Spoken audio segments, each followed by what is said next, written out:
Hey guys, it's Anna. Welcome to my channel. Today I have put together a collection of fragrances that I would deem timeless. If I have the privilege of growing old one day, Lord willing, I think that these fragrances will still be very much so in style, if you will. I just think that these all have a quality to them that transcends just the now. So the first one I have here is from Guerlain. This is Cuir Beluga.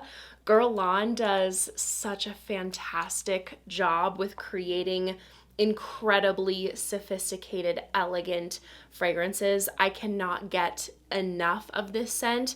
Every time I smell this, it makes me feel like, oh, this is a favorite right here. But then I'm like, I can't say that. I've quite the Guerlain collection, and I adore all of my Guerlains. This is ridiculously good. Like the smoothest, most refined version, I think, of a suede amber powdery vanilla. It is gorgeous, and I think truly equally beautiful on both men and women. This is just so cozy to bring out in the cooler weather because it just feels like you are wrapped in this blanket of a very softly sweet vanilla. There's nothing gourmand about this scent, so if vanilla is usually not a favorite note of yours, this absolutely does not go into like the sweet direction, but it smells so warm and inviting. The suede in here smells like a buttery, smooth, white suede. So it doesn't go, in the leather direction. It's nothing like a strong, overwhelming suede. But when I smell this, like I absolutely think of that smooth textural quality that it has. And the powderiness really gives it this elevated feel. It never goes into like a baby powder direction or like dated powdery. And then it has a light touch of like an herbal background.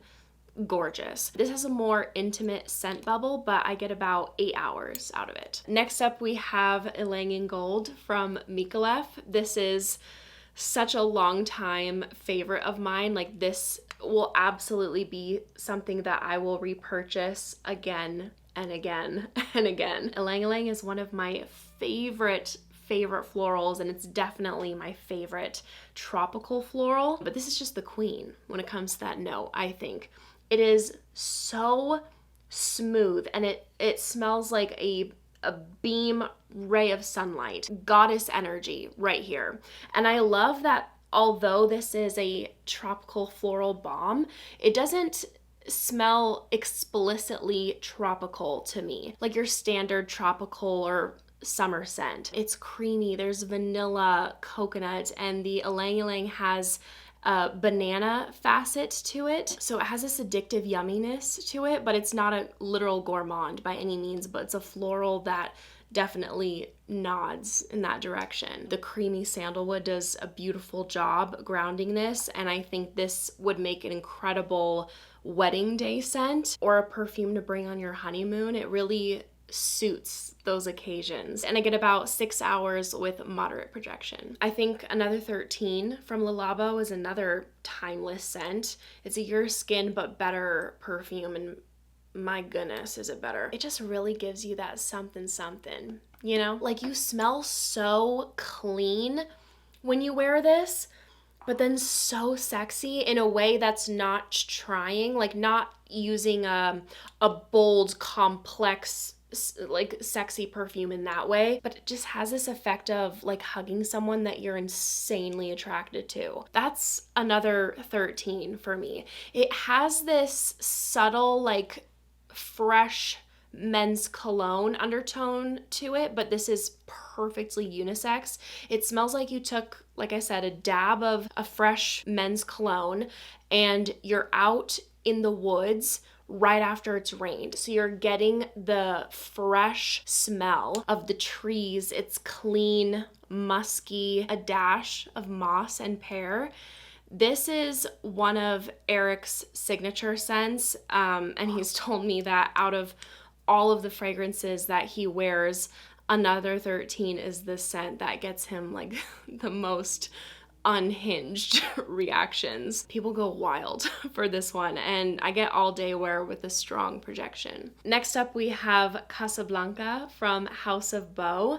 This perfume is so cool. They took a blend of notes that traditionally come across quite intense and deep, and they've made them smell like the most polished, fresh version of themselves. So you're seeing notes of labdanum, resins, tobacco, suede, oud, and you're like, girl, that sounds intense. That sounds heavy. Don't be alarmed by that. Give it a try. Blanca, it's like the house of white ingredients, if you will. So they use copal blanco, white suede, white oud, white tea. It's fresh, clean, and just has this serene quality. There are mineral notes listed in here. Sometimes that note can come across quite sharp in fragrances. Not in here. They specifically label them as creamy minerals, and that accord is made up of tonka bean, cashmere musk, and clary sage. This is easily one of my absolute favorite tea fragrances I've put my nose on, and I just love how it's paired with these smooth resins. It's aromatic, musky. There's fig bringing in a light, natural sweetness that I just love, and it doesn't smell specifically like fig to me. Everything is just so well blended, and I just love the complexities that this has without it smelling challenging. I smell this and I feel like I am visiting those beautiful white stone houses in Italy near the coast. Blanca is just a fragrance that really evokes emotion. It's beautifully crafted, and I get about 6 hours with moderate projection. Byredo G Water. This is the one that sent me on my journey of green vanillas, and I think it's a very safe green vanilla. It doesn't go too strongly in the green direction, but the juniper berries and the pine needles give it a beautiful, grounding, earthy quality. But then you get this fresh citrus from the bergamot, the lemon, a ridiculously creamy, smooth sandalwood, a powdery character from the orris, a non-gourmand vanilla. This perfume smells like just a luxury high-end body product. Like, it's a scent that smells like it would be all over luxury hotels, like shampoo, conditioner, body cream, you name it. Very relaxing, very crowd pleasing. I get a lot of compliments when I wear this. I think they did a beautiful job taking these outdoorsy, earthy notes and making them very approachable, very smooth. And it's one of my best easy reach fragrances. And I get about 5 hours with a softer projection. I think this would be on a lot of people's lists, and you're probably expecting this to be on mine because it's no secret that I adore Delina from Parfums de Marly.